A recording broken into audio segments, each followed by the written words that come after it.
All right, okay, I get it. Like, oh, Lord Jesus. Don't want to let the wild woman loose today. No, I've been grading papers all day. No problem. Okay, we are. Hello. Hello. Hey there. How we doing? Awesome. Okay, we live on the YouTube. We're live in the Zoom room. It's all the way live. Oh, there's my glasses. Let's cool it down. Cool it down. Let me work with a few things here. Bible. Okay. Okay. Hey, Mama Inez over in the YouTube space. Who's on this Galaxy phone? Who that? Somebody on the Galaxy phone is muted right now. I don't know. They're on a mute, so they might be talking. It could be me, Kim Green. All right, Kim, that is you. That is you. Yeah. Hello, everyone. I'm just muting. I'm just trying to not miss my class, but I am driving, so I'm gonna go back. No problem. Yeah. Keep your eyes on the road. Just keep your ears open. Yes. But I did try to look at the service yesterday and I couldn't get it. Yeah, we had problems with the Wi-Fi. And so I gotta call Comcast to see why they can't, they can't get our Wi-Fi to work on a consistent basis. With the money we paying, they got to do better. So I am so sorry for that. Good to see you, Brother Cozy. See you in the space.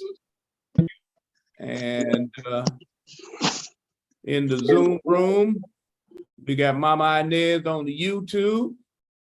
Y'all, we're going to get started. I'm opening up in a word of prayer. Hey there, Jeanette and Annette. Good to see y'all in the YouTube space. So let's open up in prayer. God, we thank you for this day, this time. We thank you for these who are gathering in the virtual spaces, wherever they are, in their places of labor and leisure. We thank you for the insights in the scriptures today. And so we're asking for your wisdom and guidance to guide us and help us be inspired to not only listen, but to hear the word. In other words, that we might be motivated to make this a better world through our faith and our belief in a God who can do anything but fail. In Jesus' name we pray. Amen. Amen. All right, we're picking up this story of Joseph's story. It is a fascinating story. And there are so many outstanding insights in it. And let me say that when I say fascinating insights, the scriptures that we read and interpret and hold on to and hold in our heart, those scriptures. Hey there, Isla, over in the YouTube space. The scriptures are to give us some direction, some guideposts, some application to our everyday life. We don't live in the same time as the biblical narrative of those who we read about in the biblical narrative. We don't live in the same time, but we face many of the situations, the issues, the predicaments that affect us the way they affected those that we read about in the scriptures. These things they address. Hey there, Trish, over in the Zoom room. Good evening. Good evening. Good evening. The scriptures address these issues. It's different time, vastly different times, But what the scriptures address is how we respond to them. How do we see them? This deals with our emotional, intellectual, our perspectives, our feelings, our thoughts, and yes, our behaviors.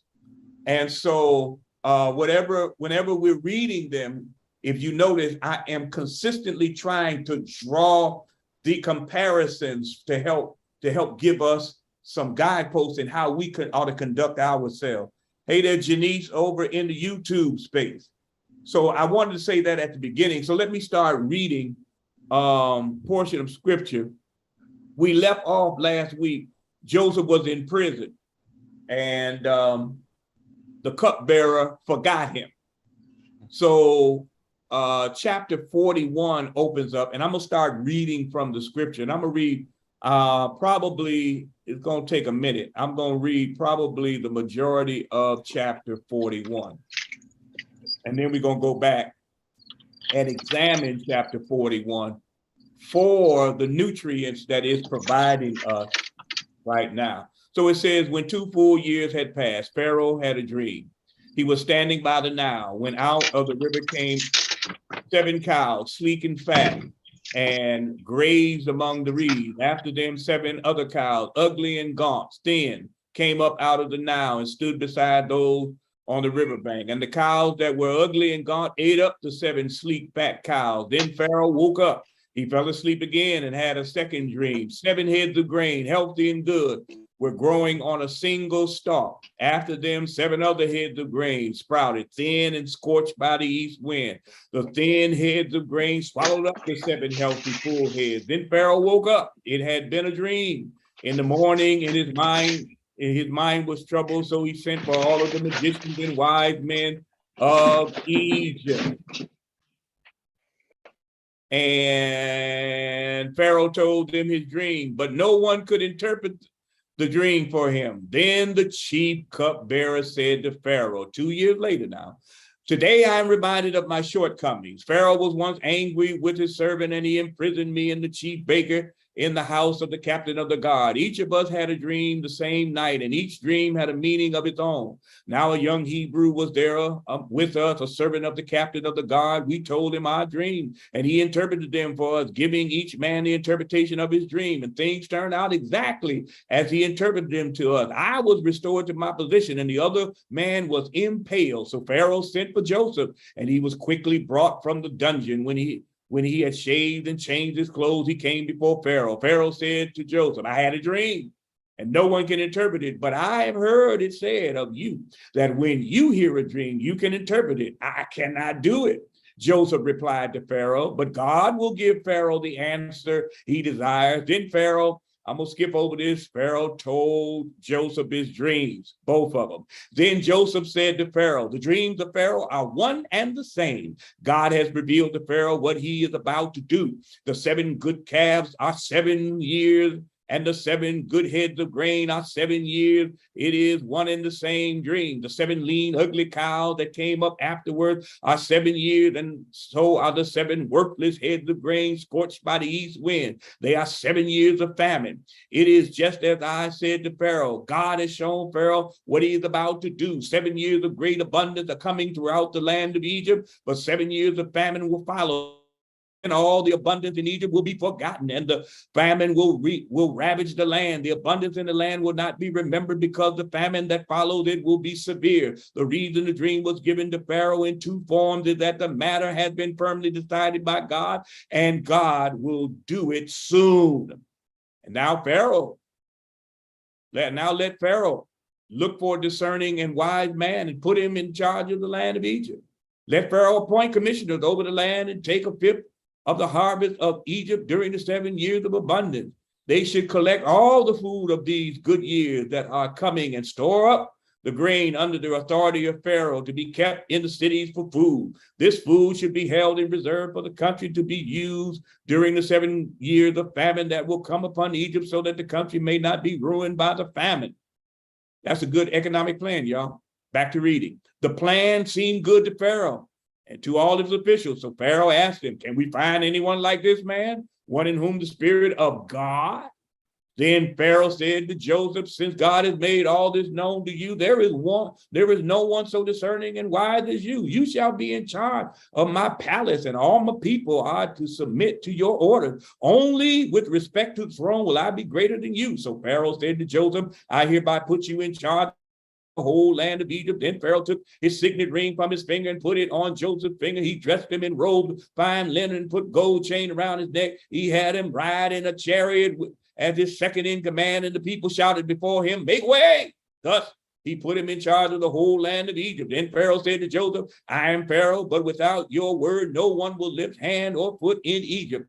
Pharaoh gave Joseph the name Zaphenath-Paneah and gave him Asenath, daughter of Potiphar, priest of On, to be his wife. And Joseph went to the land of Egypt. Joseph was 30 years old when he entered the service of Pharaoh, king of Egypt. And Joseph went out from Pharaoh's presence and traveled throughout Egypt. During the 7 years of abundance, the land produced plentiful. Joseph collected all the food purchased in those 7 years of abundance, produced in those 7 years of abundance in Egypt, and stored it in the cities. In each city, he put the food grown in the fields surrounding it. Joseph stored up huge quantities of grain like the sand of the sea. It was so much that he stopped keeping record because it was beyond measure.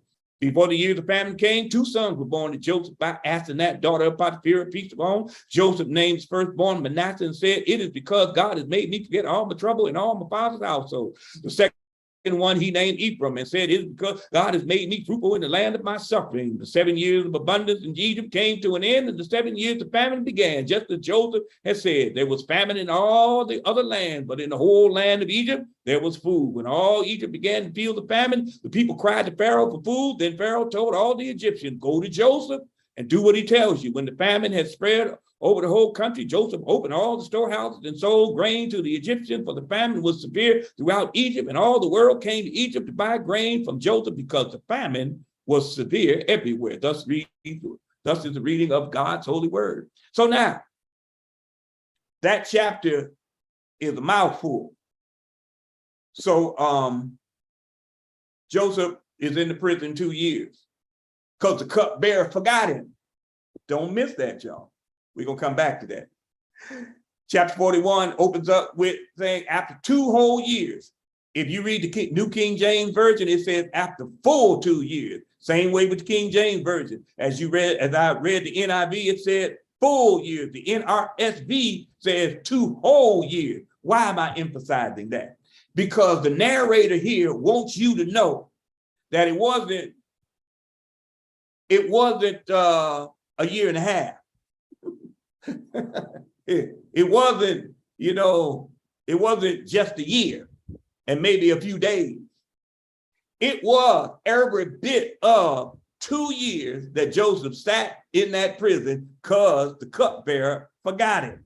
That's the emphasis when you see 2 whole years, two full years. Then Pharaoh has 2 dreams, and y'all heard the dream. 7 fat cows, then 7 thin cows, 7 plump ears of corn, then 7 thin, shabby ears of corn. The shabby cows and the shabby ears eat up the fat stuff, right? And they don't look like they ate them up. So in other words, it demonstrates the famine was so severe that the 7 years of famine were going to be so strenuous and horrendous that it makes the 7 good years seem like a vapor of a memory. Pharaoh can't figure it out, calls his magicians. They can't figure it out. That's when the cupbearer remembers him. Ain't that something? Now, if I give you a footnote here, the cupbearer remembers Pharaoh, remembers Joseph after all the magicians and all the other folk can't figure it out. I want to suggest that under stress, people remember stuff, or people remember people that they don't think is important enough to remember. In other words, Pharaoh was going to get pretty ticked off if nobody could figure this thing out.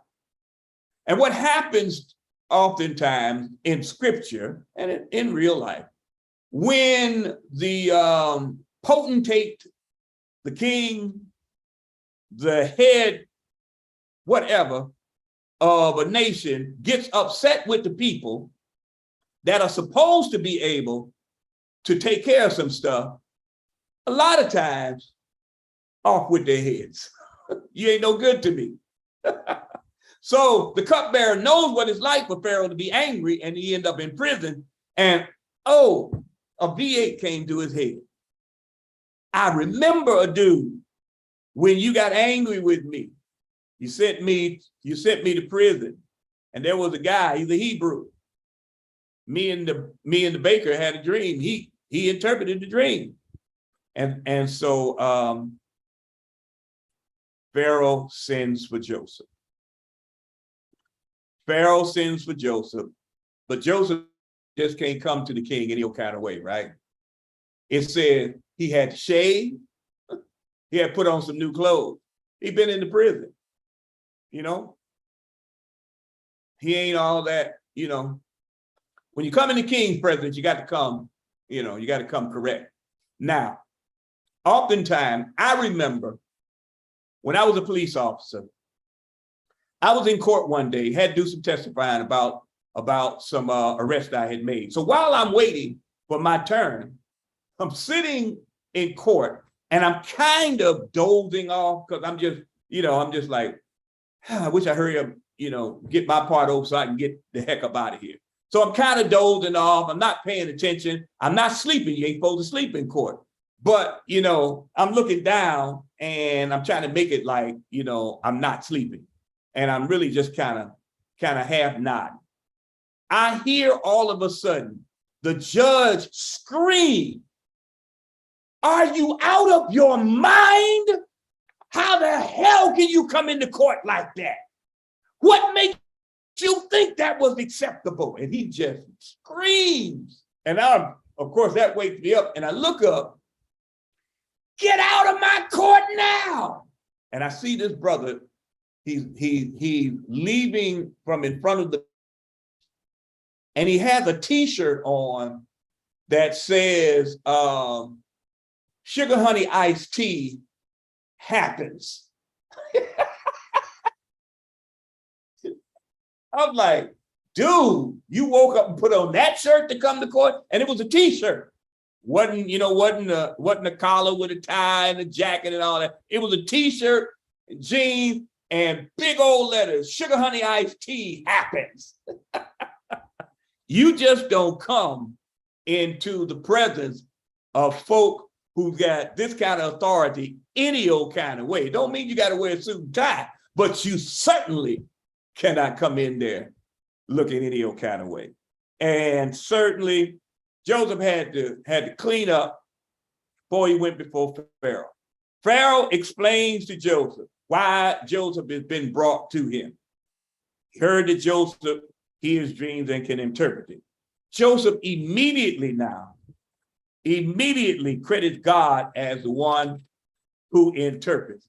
Now, I mean, that's a good place to just take another pause. I'm gonna keep the engine running. I'm gonna pull over to the curb. We're gonna keep going.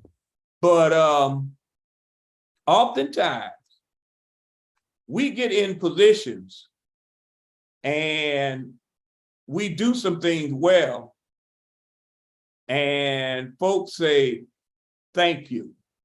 You did an awesome job." And we say, "I really appreciate that." What the text is trying to say is, you probably should say, "God gets the glory." It ain't me. Y'all hear me say all the time, you know, the time every now and then when somebody said, "That's a good sermon, Rev," or, you know, that's such and such. You'll hear me say, "God gets the glory." My one of my old mentors, Reverend William Vance, who is now an ancestor, he taught me that a long time ago. Always say God gets the glory, because God does get the glory.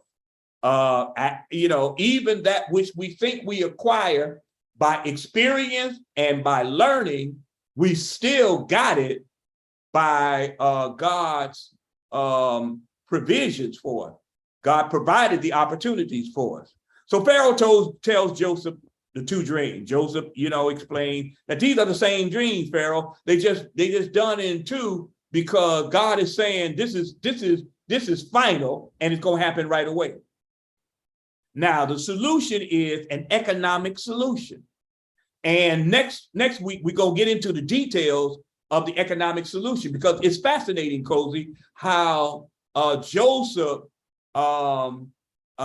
came up with a plan that actually, y'all, and I'm giving you a little heads up, that actually showed his fidelity to Pharaoh, because it got Pharaoh a whole lot of resources, land, and all kind of stuff because of the famine. In other words, because of Joseph, Pharaoh became a billionaire during a famine.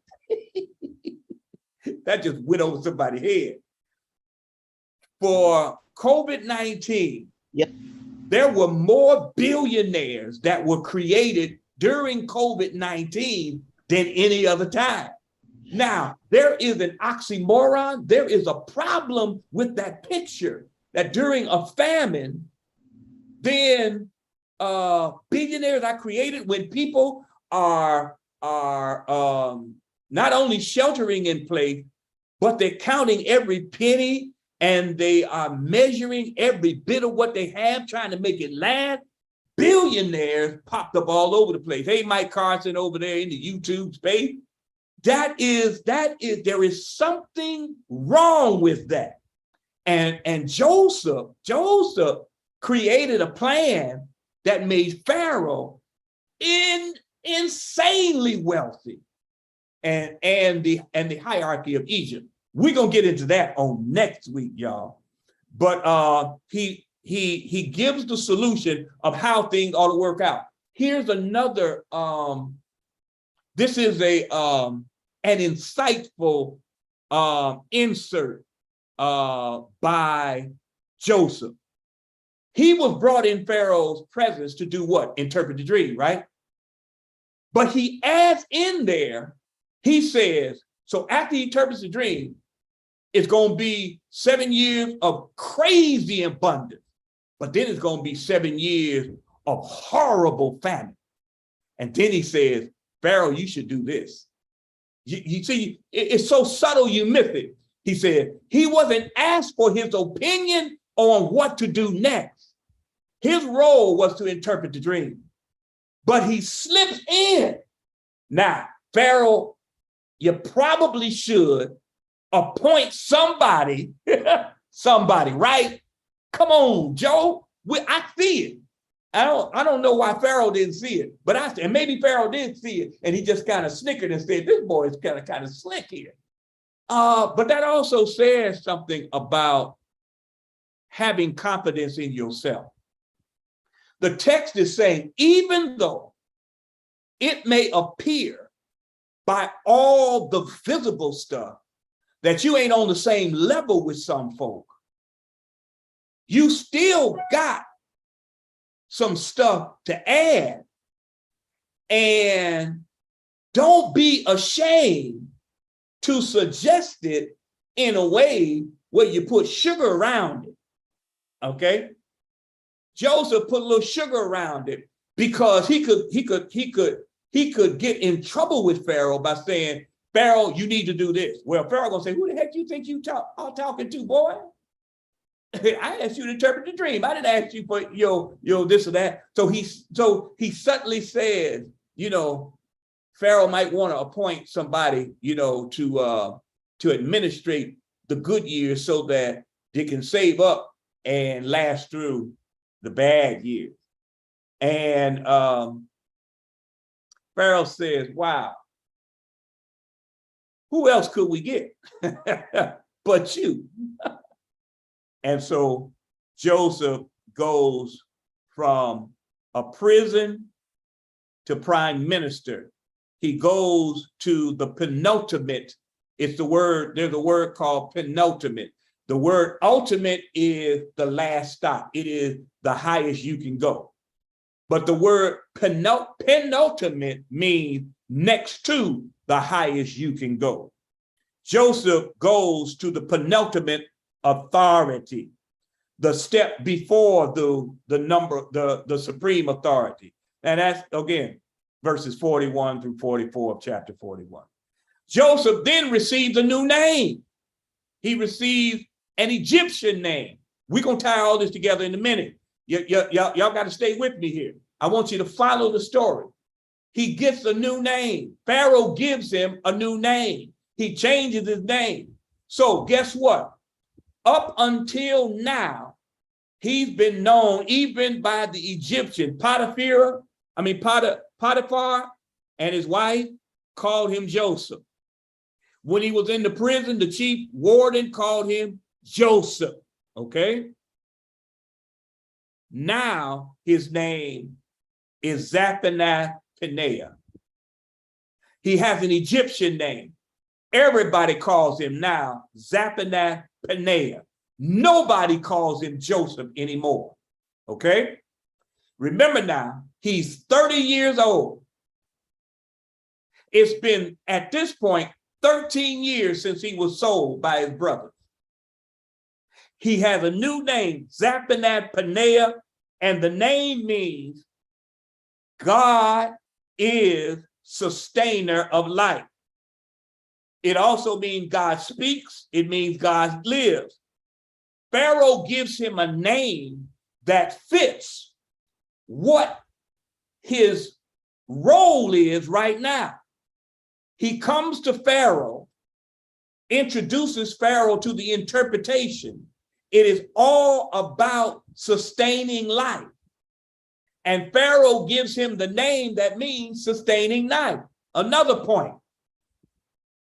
Names, I've said, for African people, and these are all African people. Joseph is African, he's African Hebrew, and Pharaoh is African Egyptian, he's Black Egyptian. These are all Black African folk. And names are extremely important because names ascribe a standard that we ought to live up to, and names describe behavior.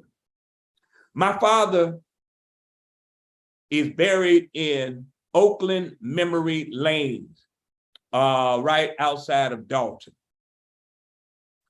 Every year on Memorial Day, we get my mama, my siblings, Janice, we all go to Oakland Memory Lanes.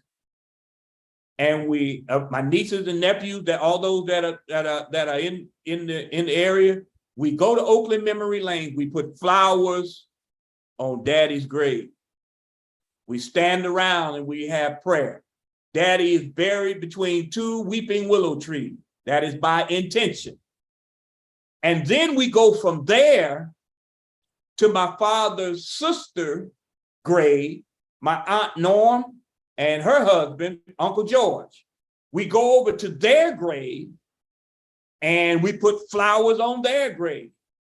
And my aunt and uncle's youngest son who passed away, we go to his grave. I'm saying that to say, as we're going to their grave, my aunt and uncle's grave, we pass by a little plaque that's on the ground. We always stop. We've done this, I don't know, we've done this since my father died. That was in 1991. Now, for the last 10 years at least, we have noticed we got to pass by this plaque on the ground for this person who died, young guy. The name on the plaque is Fool. You heard me, Trish.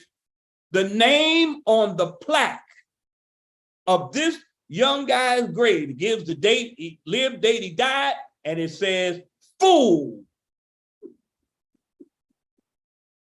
I don't know who this kid's family was. He was, I think he was in his 20s when he passed away. I don't know who his family was who put that on his grave.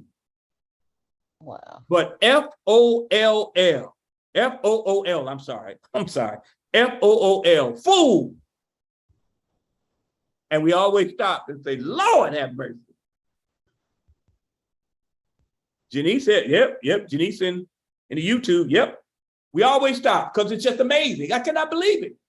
Names ascribe and names describe. You hear me? Joseph is given the name Zaphanath Paneah. It reflects, it describes how he comes into the very administration of Pharaoh. God is sustainer of life. Pharaoh recognizes God is on this dude, and he's gonna save lives. Okay, he's given a wife. Told y'all Sunday, fine black woman by the name of Asenath. I'm telling you, that name just sounds like a sister, y'all. Asenath. And Asenath, he bears 2 boys by Asenath. We're gonna come back to this. The oldest, well, by the way, Asenath is the daughter of Potipharah, who is the priest of On. I made reference, Mike and Cozy, Sunday, that the name On is the city of Heliopolis in Egypt. Heliopolis is a great city of the black folk of Egypt. It is one of the great cities, Heliopolis. So, but in the scriptures, it's known as On. And Potipharah is the priest of Heliopolis. All right. His daughter Asenath ends up being given to Joseph in marriage. And Joseph has 2 sons. He has the oldest son is Manasseh, the youngest son is Ephraim. He goes about storing up the grain during the abundant years, and it's so much he stops counting. The 7 plenty years come to an end. The people cry out to Pharaoh because they ain't got nothing to eat. Pharaoh says, go see Joseph. Whatever he tells you, do it. All the world is saying. Now, of course, that doesn't mean the exact world. That means the known world to them at that time. Comes to Egypt because the famine is wreaking havoc. People are dying. It is now at this point, the 7 years of plenty have ended. It's been 20 years since he was sold, right? He is 37 years old. When he started out, when he was sold, he was 17 years old, all right? Joseph, again, from prison to prime minister. Now, think on this. He was sold, hated by his brothers. His father loved him, favored him, but it created problems for him, even more problems with his brother. He is sold by his brothers at 17. He is taken by Ishmaelites into Egypt. He becomes a slave of Potiphar, but he ends up running the house. So he has a little taste of authority, but he's still a slave. He gets lied on. He's thrown into prison. He spends, we don't know how many years in prison, but we know it was at least 2 years because the cupbearer forgot about him for 2 years. We don't know how many years it was before that, okay? And then he comes into a position that has no peer. The only person over him is Pharaoh, and Pharaoh ain't studying what he do. He's got power in Egypt to put somebody in prison. He's got power in Egypt to say, and folks say, what you need, it's done. He's got a lifestyle and a lavish lifestyle that he had never imagined. In Potiphar's house, he enjoyed some lavish, but he ain't never enjoyed nothing like this. And even Potiphar, the one who threw him in jail, is scared of him now. I want you to think about that. What happens when you get the dream position? you came from, you know, trying to, you know, family trying to work long hours to put food on the table. If you like me, you know, we didn't have color TV for I don't know how long. Daddy had that strip of film, and he would put it over the black and white TV, over the screen. It was this film. It was this plastic, and the plastic had three colors on it. It had green for the ground, it had blue for the sky, and in the middle, I don't remember what color that was, but it was never the color of anybody. But that was supposed to imitate color TV. We had that for years. Daddy would put this over the TV because all we had was black and white. I didn't get my first pair of Converse until I was probably in high school, when I could put in my own money to get my own Converse. There was a store in Chicago where I live, not far from where I live on 87th Street, called Community. Community was the store you went to when you didn't have much money, and everybody knew it. So when we go to school with our community shoes on, it was like, oh, y'all got community shoes on. Oh, y'all go to community. It was just horrible, you know? And so, again, what is it like when you come from meager background and then you experience the hardships of living? You start working, you know, maybe you go to college, then you come out and start working or whatever. Mama Inez says 12-inch TV. Yeah. What is it like? You know, then you start experiencing how life will just knock the life out of you, how people in life, you know, on these little meager jobs you work on, they begin to lie and scheme just for just to get their nose up the butt of a supervisor who's barely making minimum wage themselves. And folk will do all kind of horrible stuff to irritate and upset you. What is it like when something happens and you end up with that dream position? The pay is really, really, really, really good. Travel for the job, you know, probably once or twice a month, going to different places. And when you go to, say, Los Angeles, you probably have about 2 or 3 hours worth of work, and the rest you sitting by the pool, right? You got a company car you drive, and the company puts gas in that car. You got an expense card that you can use to pay for whatever, you know, odds and ends you might need. You're able to get the house built from ground up that you want, with all of the things that you like. Got that deck back there, got the pool back there. You know, you got all kind of, you know, stuff. You got a TV room, and you got a diner. You got all this good stuff. You know, you got the walk-in closets that, you know, you could make into a bedroom if you was poor like me, you know. I mean, what happens when you get to that spot?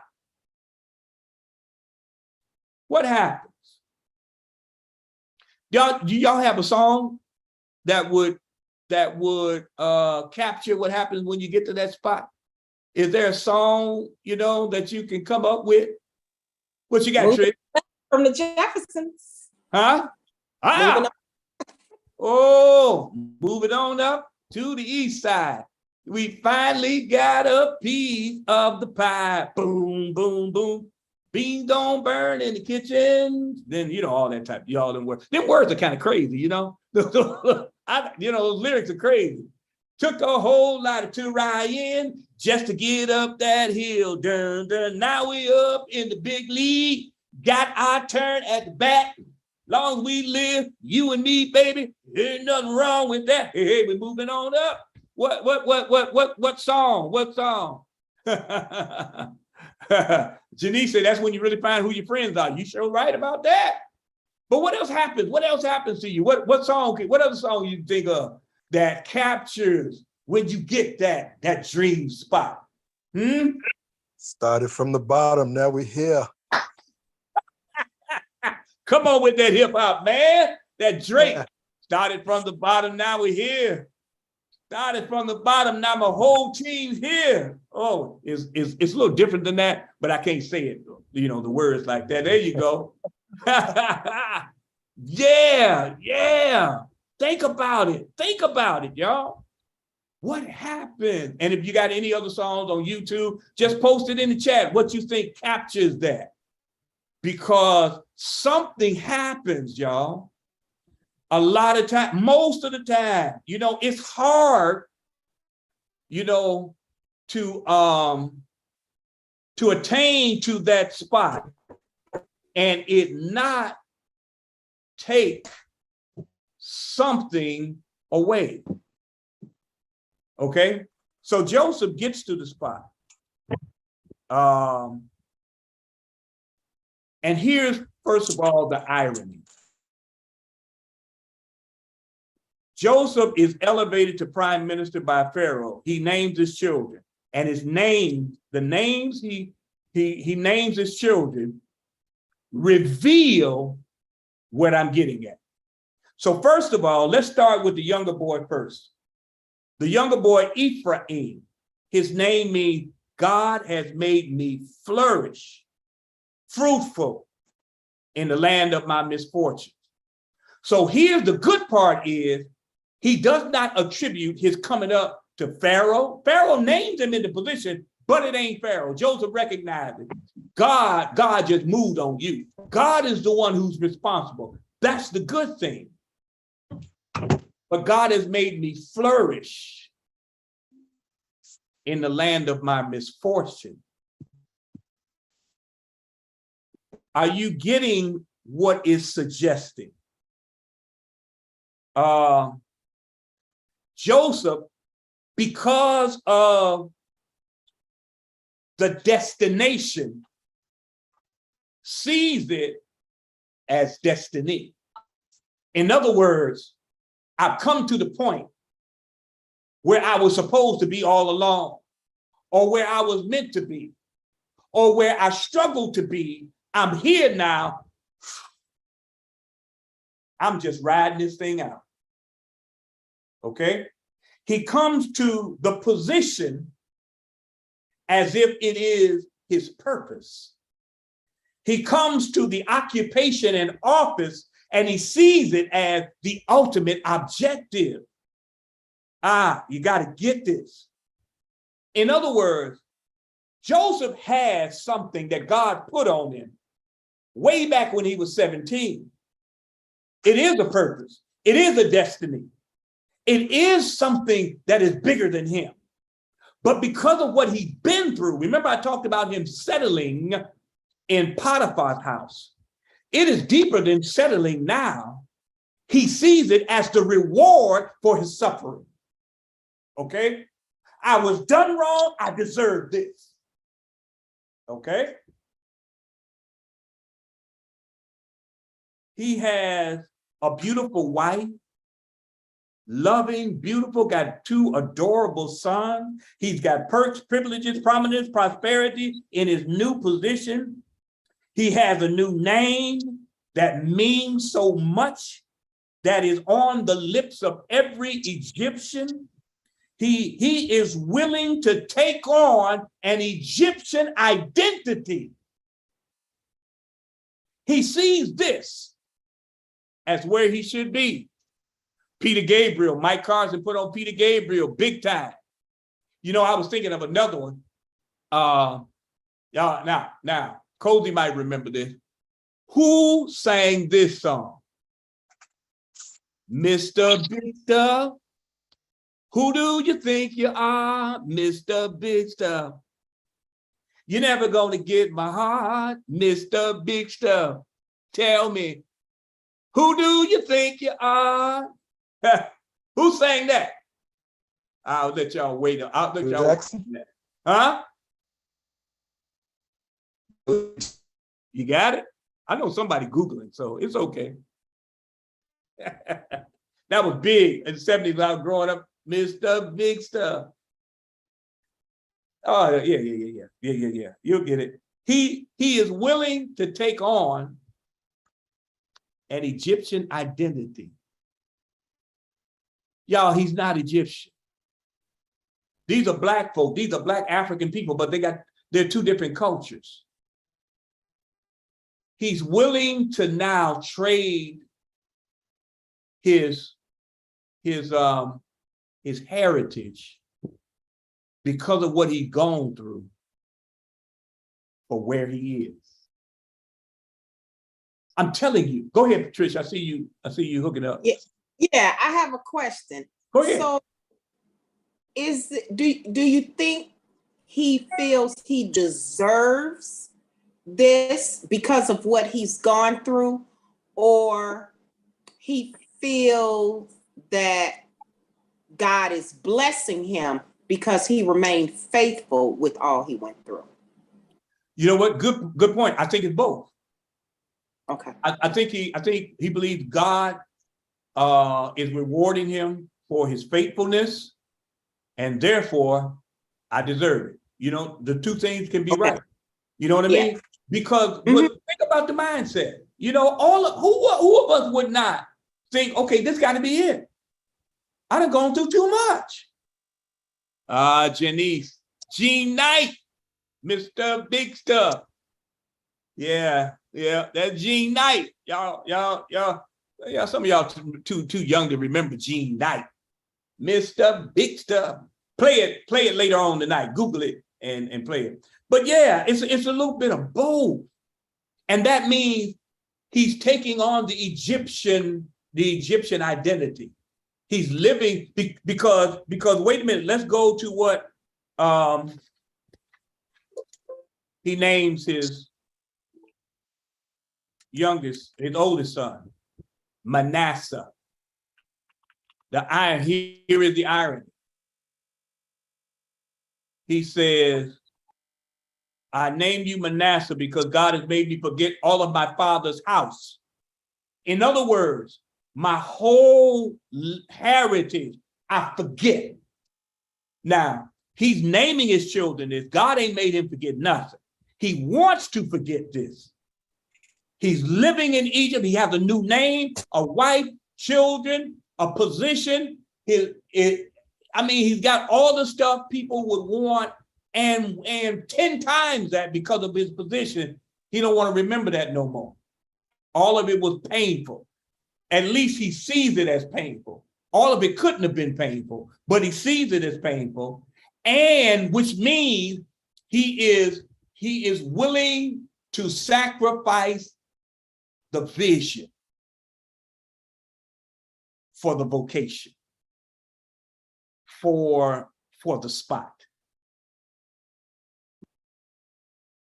That's why thanks, Mike. God gave him some kind of knowledge.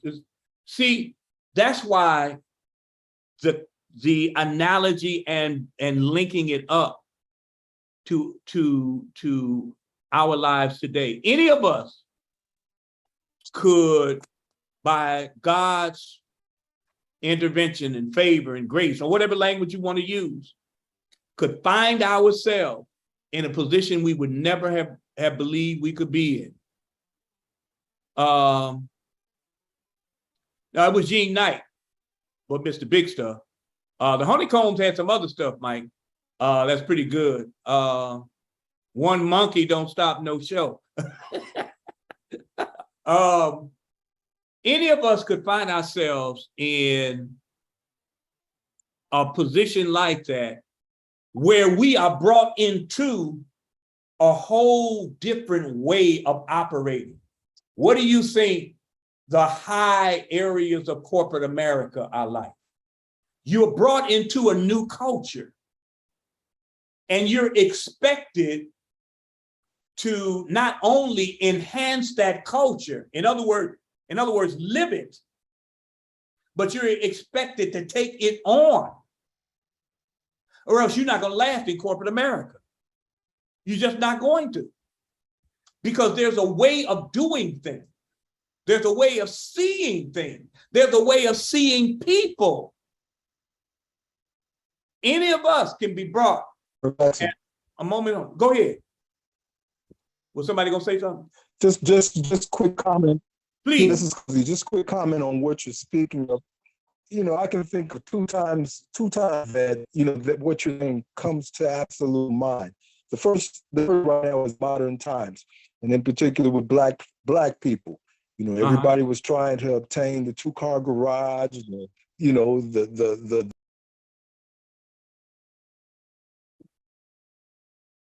Uh-oh, we lost you.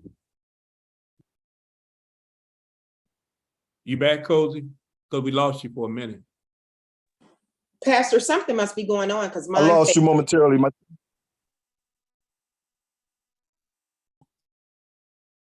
Can you hear me? Yeah, I can hear you now. The quest for the American dream and then everything that goes into it, in particular for Black folks, Latinos, any so-called minority group, you know, how they have to assimilate into the system in order to succeed. But another time early in history that comes to mind is around the same time, and it was with the Egyptians. And we saw the aftermath of that. That was when Moses took them into the desert, and Moses went up on top of the mountaintop. But Moses came down off the mountaintop with that culture all around him, because what did they do while he was there? They built idols in the same way of the Egyptians. So, you know, just coming to mind what you're saying. Just coming to mind. My man. Thoughts. And see that was right on time. Because of Joseph, a pit stop felt like permanent. In other words, there were 70 people, 70 members of his family. His family had grown to 70. They are not a nation yet, they are still a people. God's intention is to make them a people. The pit stop is Egypt, and it's a pit stop because of the famine. They get to Egypt, and it's good living in Goshen until a Pharaoh arises. That's what it opens up in Exodus. The first chapter of Exodus says, a Pharaoh arose that knew not Joseph. So in other words, this new Pharaoh, who had not been taught how Joseph saved Egypt, comes along and sees the Hebrews as a threat to Egypt. But the Hebrews have been living there, and they are as Egyptian as the Egyptians in their habits. Moses' name is Egyptian. It's not Hebrew. And so when they come out of Egypt, when Moses leads them out, Moses gets them out of Egypt, but he can't get to Egypt out of them. And that generation had to wander in the wilderness 40 years until they died. Because God was merciful. They had disobeyed. God says, I'm not going to kill you. I'm going to take care of you. Your shoes will never wear out. You'll always have something to eat. I'll provide it. May not be what you want, but it's going to be what will take care of you. But you're going to wander. They wandered in a circle. Going to where they needed to go was a few weeks. They wandered 40 years until that generation died out. And they call it the Joshua generation. Those that did not have Egypt in them, then they went into. So that's an insightful point, because get this, Black folk, you know, we've been looking at, as Colby pointed out, we've been looking at what the dominant culture has said are the illustrations of you are somebody, you are valuable, you are meaningful, you are successful. And those things, like you said, 2-car garages and all of the I call it accoutrement, all of the trinkets and things that got names on them and stuff like that. and the seeing of luxury stuff, you know, and being in different clubs that are exclusive, only people with certain amounts of money. We've seen that as a sign of success because that has been, as Malcolm said, that's how we've been brainwashed. And so any of us, yeah, my mind there says, I heard you can take me out of the country, but you can't take the country out of me. That's right. So, you know, any of us are capable, as solid as we think we are, any of us are capable of falling into that trap. And guess what? Becoming now a hindrance. One of the things we like to say is, we need to be in the room with these folk that are making decisions. And to some extent, I get it. But here's the problem. Being in the room means you have to apply. And to apply means you got to be one of the kind of people that we want to let in the room, because then we know that we can utilize you for our purposes. So in other words, being in the room needs to have another thing to it. We need to create our own rooms. Okay, that's a whole other thing. Go ahead, Trinity. And being in the room doesn't necessarily mean you're allowed to speak. Absolutely. Malcolm X said, you go into this fine dining place, and you seated at the table, and all these other folk who don't look like you, they at the table. And he says they got these plates of food, and they're eating all of the luxury, culinary stuff, but you ain't got nothing on your plate. You can't say that you are dining because you ain't got nothing on your plate. They're eating, you ain't. So just because you were let in the room don't mean that you have what will move the room. And that's what we talk. So any of us, this is why this is important, y'all, because all of us, some of us are playing the lottery. I ain't got no problem playing the lottery. Just, pay your tithe, y'all. Pay your tithe, Lord have mercy. Let me give you a quick story on that. I was years ago, I was counseling a couple. They were about to get married. And both of them owned businesses. I was at Trinity in Chicago. And both of them had businesses that were doing well. I forget what the businesses were. And so in my premarital counseling, I always ask them, so what you do in the church? And they told me the ministry, yada, yada, yada. And then I asked them, so are you as y'all get together, are y'all tithers? The bride to be said, oh, I'm a tither. I tithe, blah, blah, blah, blah, blah, religiously. The brother said, oh, Rev, I gotta be honest. He said, no, I don't tithe, Rev. I said, why you don't tithe? He said, Rev, and he said, my business is doing well. I said, I know why. I said, because before the business was doing well, even before you had the business, and you making, $500, maybe every 2 weeks or whatever, paying that $50 for tithe, that wasn't no big deal. But now, because of how much you making, the tithe, the 10%, writing that check seems like a lot of money, don't it? He said, yeah, Rev, that's a lot of money, man. It ain't that I can't, it's just write the check to the church with what I make, that amount of money, man. I said, have you ever wrote a big check for anything that you just liked? He said, he thought about it, he said, oh, Rev, now you ain't fair. He said, you ain't fair, man. Yeah, because, I put down, I wrote a check for the car I got. And I said, you got, in other words, that didn't bother you. But the Lord that made this happen.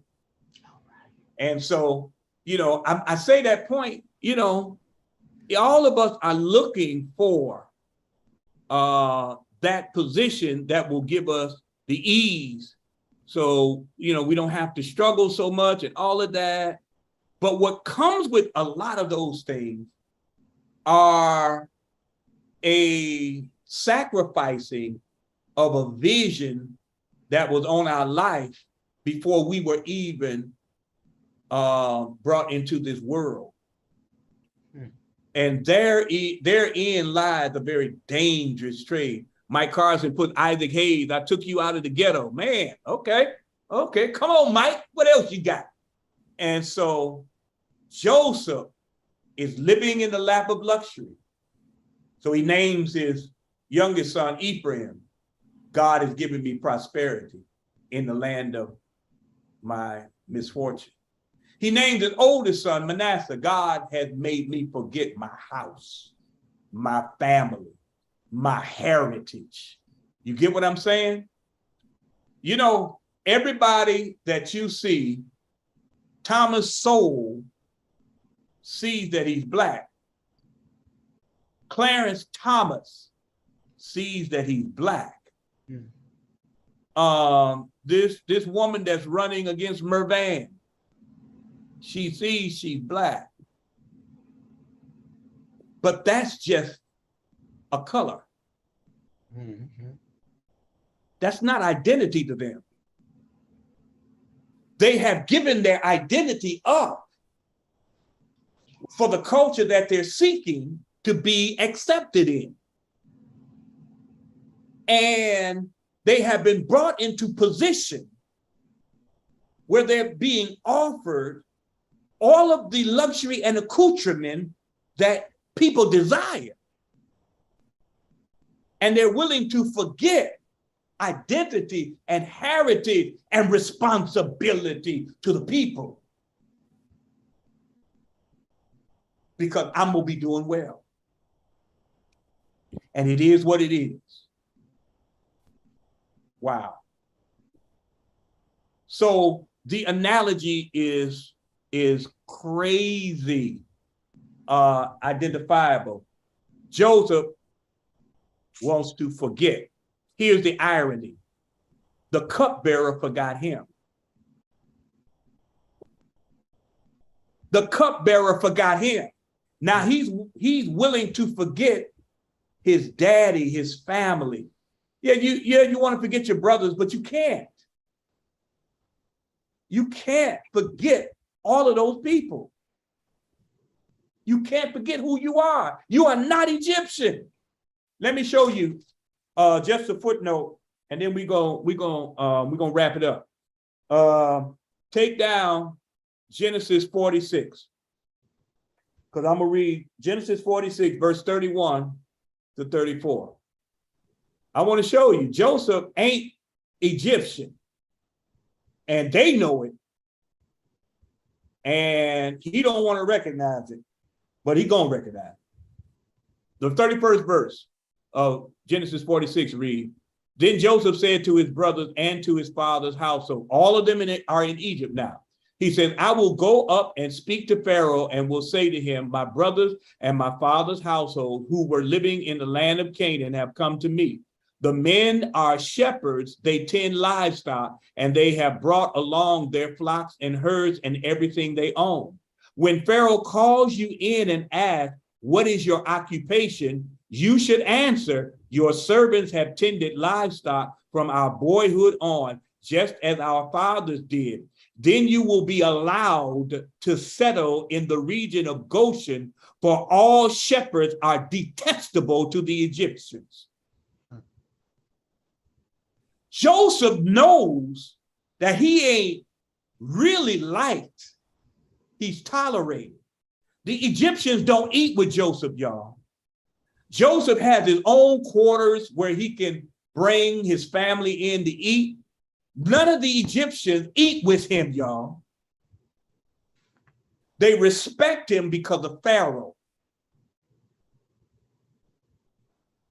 And some of them like him. But what did white supremacy teach us? That there are those who will accept us as long as we don't try to get too big. Tell it. They'll like us as long as you don't get too big. Remember, oh my God, what was that show? It was about Jim Brown. And Jim Brown goes down south to the owner's house. And they're sitting outside drinking lemonade. And then the owner gets up and his wife comes out and he's got to carry something in the house. And Jim Brown says, hey, I can carry that for you. And the owner says, hey. You know we don't let niggas in the house. In other words, all that time the owner was talking all kind and nice. Jim, you're all right. Jim, we really appreciate you. Jim, blah, blah, blah, blah, blah, blah, blah. You sit out on this porch, you drink this lemonade and all that stuff. But when Jim said, I want to help, I mean, you obviously you can't carry, but I carry it in the house. Jim, wait a minute.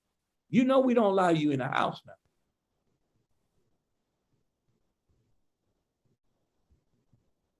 Joseph is willing to forget all of that.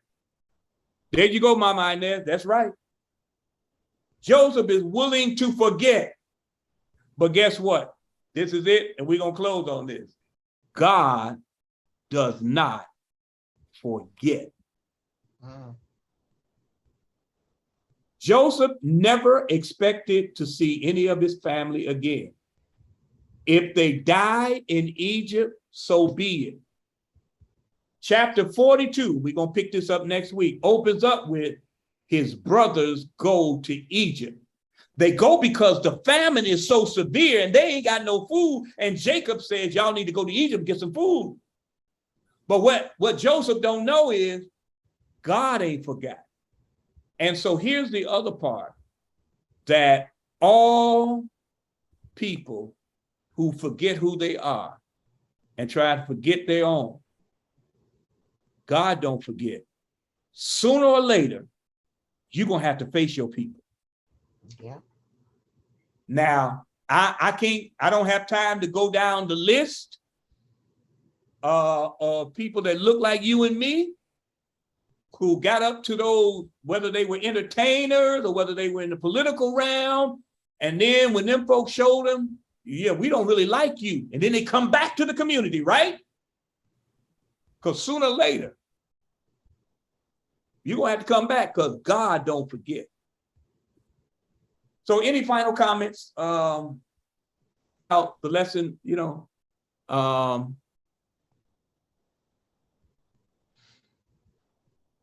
Pastor Jackson, there's so, one day I'm just gonna have to write everything down. There's so many lessons in this that I just can't take up the time. It is, even from when you said you were gonna talk about Joseph, it rang a bell. There are so, but just quickly, Vanessa Williams. Yeah. Into my mind. You remember? I was thinking about her too. For two reasons. One was when she became first Miss America, I don't know if US Miss America, whatever she was. And it came out of what she had done with the nudity pictures. And they took the crown away from her. Right. My mother said, I would not down her because I would want if my child did something like that, I would want people to not look down on her or whatever. So my mother would never down her. But it's interesting, even I think Michael Jackson, how, she said, I'm not the first Black or Miss America or whatever. I'm Miss America, period. But it's interesting when you get in trouble like that, and the world just snatches your crown and your glory, then you want to be Black. And that happens to us so often. But that's just a small part of, all of what you've been saying today has a lot of reverence into, even for me personally, because just to let you know, when I was going through my divorce, God told me to read the story of Joseph. Wow. Now that's 17 years, 18 years ago. Wow. And when you said it, I just looked, when you said you were going to study, I just looked at you. I just looked at you. But he had told me back then, study the story of Joseph. Yeah. But anyway, this is deep for me. Yeah. I don't know about nobody else. Yeah. But this resonates, this hits home. This is deep for me. Yeah. Thank you for that. Oh my God. What a mighty God. Any other comments, anything in the chat on YouTube? Go ahead, Trish. Piggybacking on Kim, think of Omarosa. Remember how she yeah. So her goal was to, coming off The Apprentice, she got into the White House. So she was pro-Trump. She was, not one of us. And then after she got into her position, pardon me, in the White House, and she was treated, almost inhumanely. Then she wanted to bring it out. Oh, well, they're saying the N-word. Oh, well, he doesn't like Black people. Oh, well, he's racist. He was all of that before you got in there. And she knew that, but she wanted to make a name for herself. And so in order to make money, she decided, well, I'm going to write a book so people can know who he really is. We know who he is. Mm-hmm. And so it's about fame and fortune. And so she just sold herself out. Yeah. Good one. Any other feedback? Anything on YouTube in the chat? Anybody else? While you all thinking, just real quick, the story of Joseph helps us with about us as a people, that there are challenges we have with each other that we have to find a way to work around so that we can create institutions for ourselves,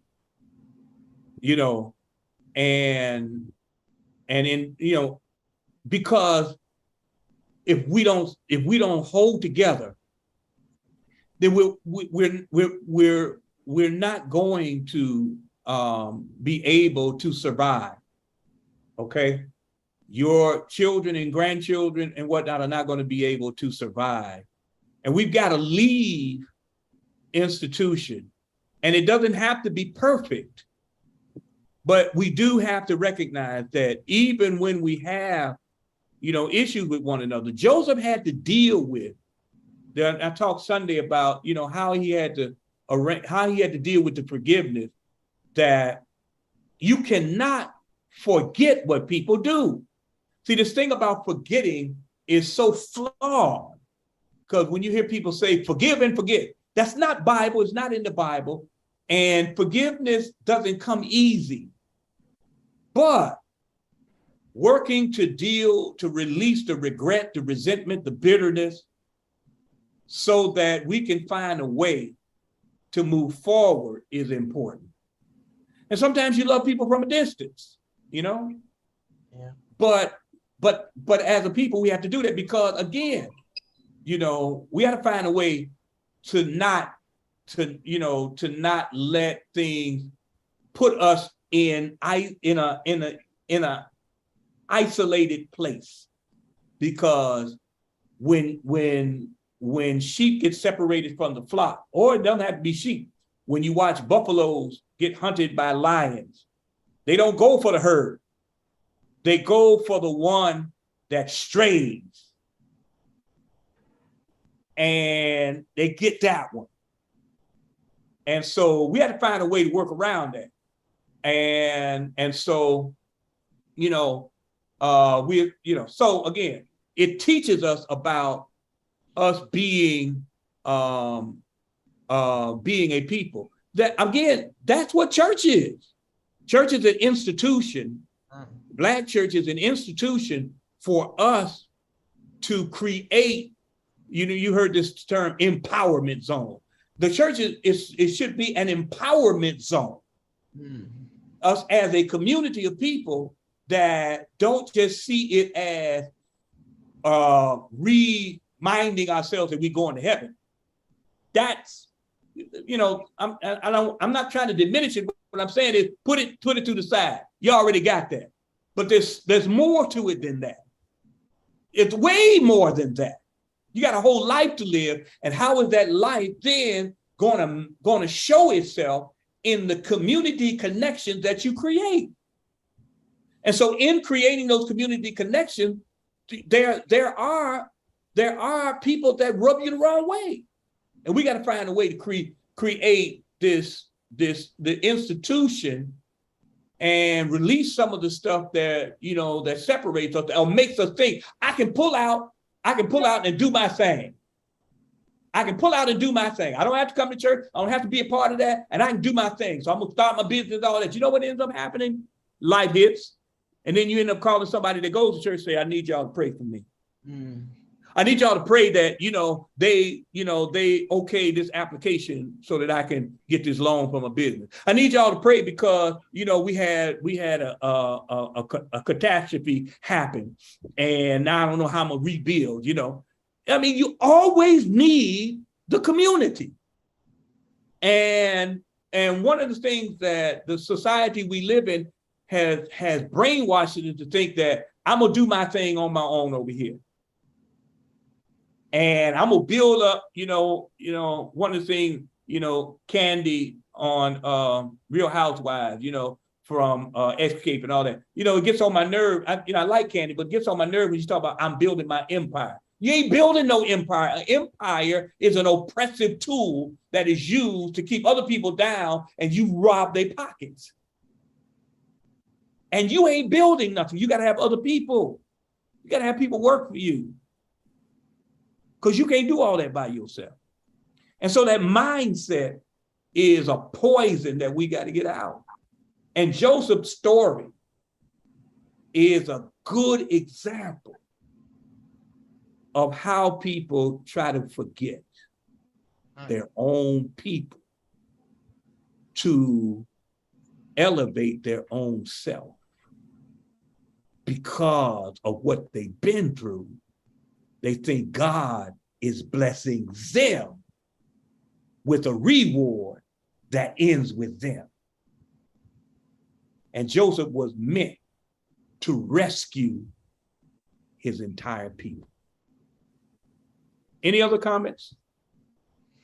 I've gone on long enough. Was the name of that movie Tick, Tick, Tick? The Jim Brown one? Yeah. I don't remember. That doesn't sound like the name. In it? Huh? Was George Kennedy the white man? I don't remember George Kennedy. Okay. For some reason, I'm thinking Any Given Sunday. I think that's the name of it. Now that's the one with Jamie Foxx. Yeah, that had Jamie. This was a story about Jim Brown, the football player. I'll get it. I'll find it. He was a football player in the movie? Yes. And he went to the team owner's house. Oh, well, that might have been I remember that. Yeah. Okay. Yeah. Any other comments, insights? Has it been helpful? I pray it has. Yeah. Pray it has. Oh, absolutely. God gets the glory. God gets the glory. How y'all on YouTube? Y'all good? Everybody good on YouTube?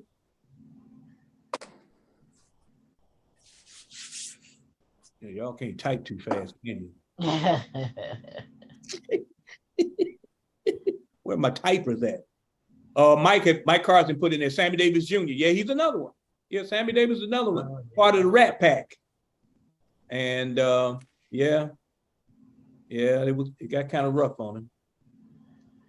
Got kind of rough. Well, if there are no other comments, I'm on God gets the glory. God gets the glory. All right, good to see y'all. Hey, y'all, so don't forget about the Vendors Festival, September 17th, y'all, please keep the word passed around and get in. It's too short, but say get in where you fit in, to do whatever, you know, can be done to be a part of it. So we're gonna make it a real big deal. So good to see you, and thanks so much, because God is so good. And we're gonna close in prayer. Amen. So God, thank you for all the insights you have given us through this Joseph story. And thank you, dear God, for those who have gathered in Zoom and on YouTube. And then thank you, dear God, for the sharing that is going on from the Zoom and the YouTube. I thank you, dear God. It has added to our body of knowledge so that we can live in a way that is more beneficial to you and to us as a community. Now we ask you guide us and guard us throughout the rest of this evening, and we'll give you praise, honor, and glory in Jesus' name. Amen. Hey, y'all, be good. Thank you again. All right. Bye-bye. Have a good night. All right, good night.